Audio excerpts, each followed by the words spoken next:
Responde Reddit. ¿Mujeres que pasan desapercibido en la historia pero hicieron cosas importantes? Sandra Ford, la técnica farmacéutica que primero llamó la atención sobre lo que se convertiría en la epidemia de SIDA.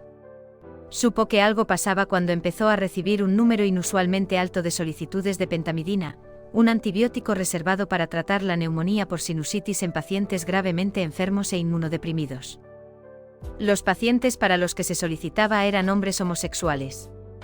3 cosas hicieron que la epidemia fuera terrible. El virus del VIH ha evolucionado para ser menos virulento y, dependiendo de la cepa, por supuesto, puede pasar desapercibido durante mucho tiempo. Pero cuando se convirtió en epidemia, el virus era mucho más agresivo y mataba a los huéspedes con mayor rapidez. Estigma. Podría decirse que es el factor que más ha contribuido, aunque la virulencia del virus ha marcado una diferencia significativa. Dado que el SIDA o GRID, como se denominaba inicialmente, estaba muy asociado a la comunidad gay, los dirigentes gubernamentales optaron literalmente por no hacer nada o hacer lo menos posible porque ¿a quién le importa una enfermedad que solo se contrae por ser gay? El problema es que como no se presionó para investigar el virus, el público en general no tenía claro que compartir agujas sucias de tatuajes e incluso las transfusiones de sangre también aceleraban la propagación de la infección. Además, dado que en las décadas anteriores todo giraba en torno al amor libre, entre otras cosas. Los heterosexuales seguían teniendo conductas de riesgo como las relaciones sin protección, y de alguna manera la gente no tenía en cuenta que al virus no le importa tu orientación, así que eso tampoco te protegerá. Especialmente con las mencionadas vías de transmisión sanguínea. Antivirales. Aunque los antivirales empezaron a recetarse un poco avanzada la crisis, los médicos solo prescribían un antiviral cada vez, lo que hacía que la eficacia de los fármacos para tratar el VIH o SIDA acabara disminuyendo porque el virus mutaba rápidamente y se formaban resistencias. Una vez que la investigación sobre la enfermedad se llevó a cabo de forma adecuada, y transcurrió suficiente tiempo o pruebas y errores, aprendimos que un cóctel de antivirales es, con diferencia, el mejor enfoque para el tratamiento a largo plazo, ya que reduce la carga viral rápidamente y en mayor medida, ralentizando o casi deteniendo la adquisición de resistencia a los fármacos al mantener la carga viral en la sangre mucho más baja en general. Quisiera mencionar a 2. En 1952, la doctora Virginia Apgar desarrolló una prueba rápida y sencilla de 5 puntos que resume la salud de los recién nacidos y determina los que necesitan asistencia urgente. En la actualidad, la puntuación de Apgar se aplica prácticamente a todos los recién nacidos y ha contribuido a salvar innumerables vidas y a reducir la mortalidad infantil. Dato curioso, yo edité su página de Wikipedia para incluir la causa de su muerte. Estaba en un programa de verano sobre la historia de las mujeres y una mañana nos pidieron que editáramos la página wiki de una mujer famosa para contribuir a una información más precisa y completa sobre sus vidas, porque no es algo en lo que mucha gente se interese. Así que si llegas a la parte en la que murió de cirrosis, fui yo. Edith, sí. Esto fue un avance tan increíble. Trabajé en la consulta de un pediatra, lo que me llevó a leer un poco más sobre ella. Es increíble lo poco que se menciona de ella, pero la mayoría de nosotros estamos aquí literalmente gracias a ella. Lo aprendemos todo sobre las puntuaciones de Apgar en la escuela de enfermería, obviamente, y ella está fundamentalmente infravalorada, especialmente si te dedicas a la pediatría. Es una pena que no hayamos tenido más información sobre esta mujer y sus logros. La segunda fue Nellie Bly. Era una periodista de 1890 que recibió el encargo de investigar el manicomio de mujeres de Blackwell en Islandia debido a las acusaciones de malos tratos a los pacientes. Para ello fingió estar loca y consiguió que la internaran en el manicomio. Cuando la liberaron, publicó un artículo en el New York World titulado 10 días en un manicomio, en el que denunciaba el terrible trato que recibían los pacientes en el manicomio. Esto se consideró una revolución en el periodismo de investigación. También leyó La Vuelta al Mundo en 80 días, decidió que podía hacerlo mejor y dio la vuelta al mundo en 72 días. Además fue inventora y una de las principales periodistas que cubrieron el movimiento sufragista. Es una de mis figuras históricas favoritas a la que no se presta suficiente atención. La doctora Mona Hanna-Attisha. Es la decana de medicina del Hospital Infantil Hurley de Flint. Vio que los niños presentaban niveles elevados de plomo fuera de lo normal. Se puso en contacto con el Departamento de Salud de Genesee, que al principio desestimó su reclamación y luego le envió datos ofuscados para que pareciera que estaban completamente dentro de las tendencias normales.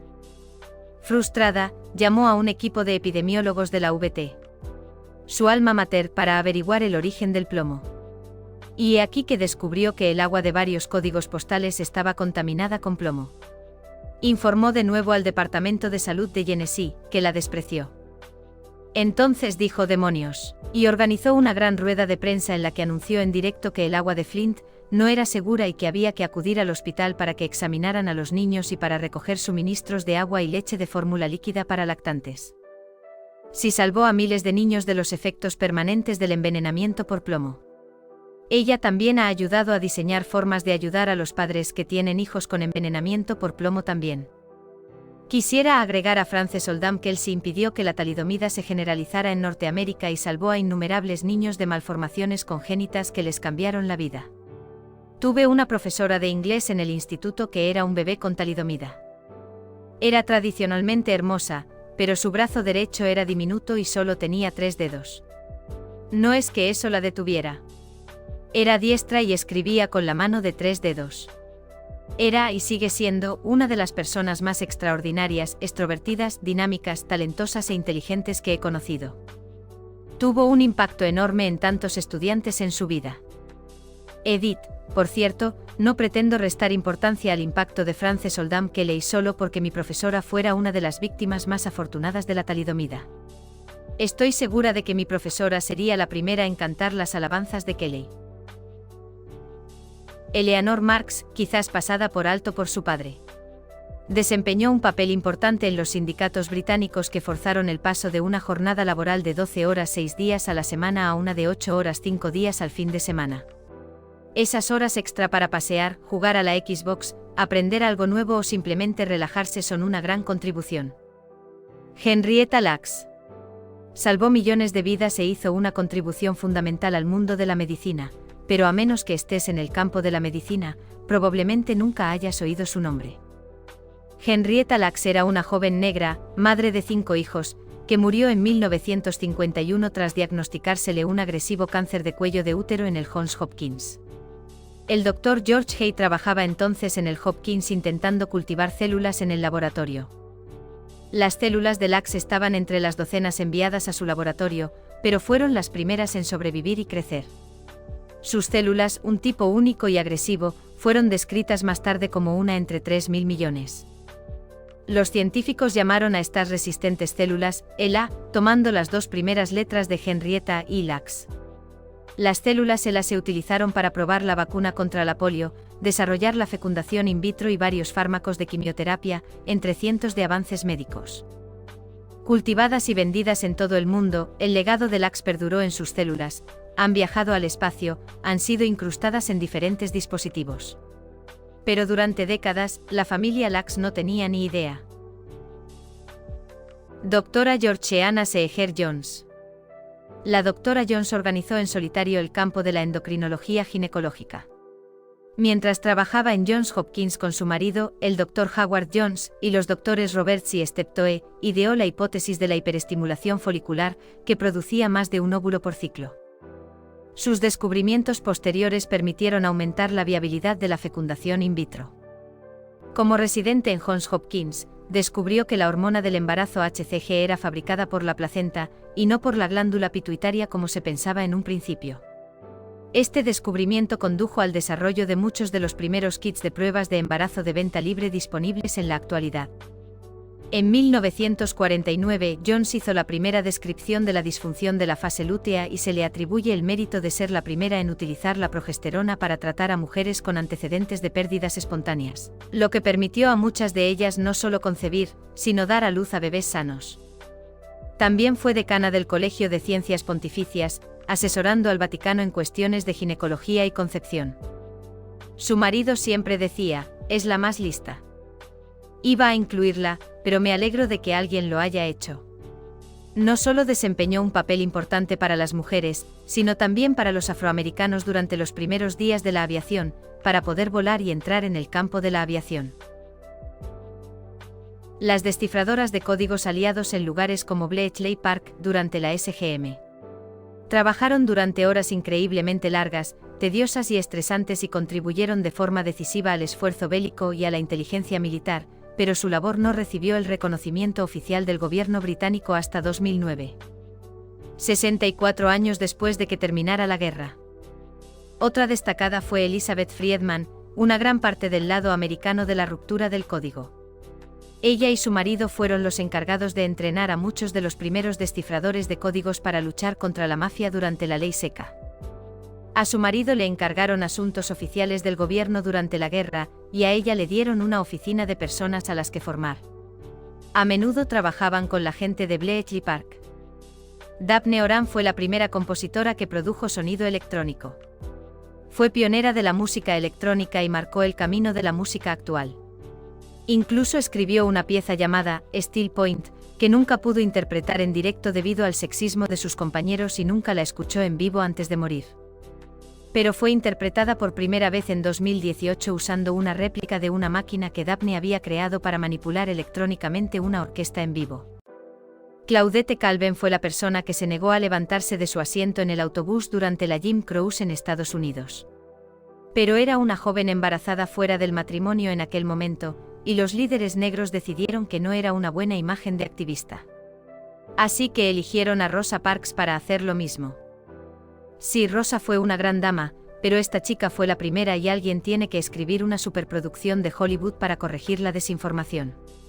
Drunk History la presentó.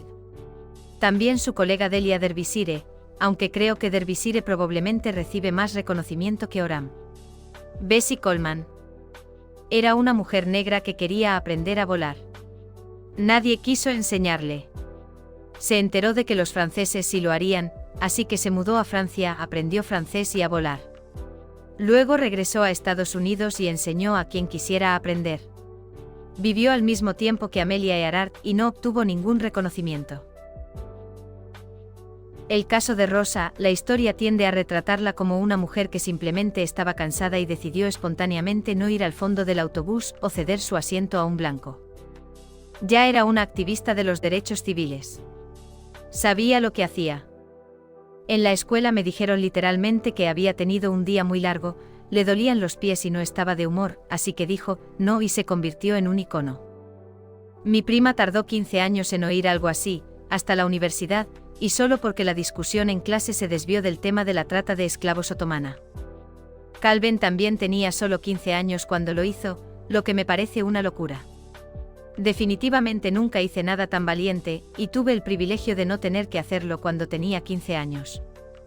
Según un artículo sobre ella, no se levantó porque estaba pensando en un trabajo escolar que acababa de escribir sobre cómo las tiendas locales no dejaban a los negros probarse la ropa y los zapatos antes de comprar. Reina Tamara de Georgia. Ahora representa a la nación georgiana, pero antes no mucha gente la conocía. Y siempre que se habla de ella, se la menciona como reina, pero se le dio el título de reina porque se la reconocía como monarca en igualdad de condiciones, sus maridos no tenían ningún título real. Este es un hecho indiscutible en la historiografía georgiana, no sé si en la occidental, pero siempre que se la menciona en Internet o en la corriente dominante, ya sea Wikipedia o un videojuego, se le niega su título legítimo, y eso me enoja. Mary Anderson inventó el limpiaparabrisas en 1903. En cuanto expiró la patente, se convirtió en estándar en todos los coches. Intentó venderlo mientras tuvo los derechos sobre él, pero la mayoría de los fabricantes se negaron a creer que fuera una característica de valor, y es probable que el hecho de que fuera mujer influyera en su falta de entusiasmo. Sabes que la solución a un problema es buena cuando seguimos haciendo lo mismo más de un siglo después. Henrietta Leavitt. Era astrónoma en Harvard y descubrió un tipo de estrella llamada cefeida. Todas las estrellas cefeidas pulsan a la misma velocidad. Eso nos permite saber lo lejos que están. Gracias a ella pudimos determinar el tamaño del universo y muchas otras cosas sobre sus propiedades. Las cefeidas no pulsan al mismo ritmo, sino que lo hacen a un ritmo proporcional a su brillo, lo que significa que a partir de una observación de su pulsación, que es bastante fácil de hacer, incluso a distancias extremas ya que son muy brillantes, podemos determinar su brillo, y por tanto calcular su distancia.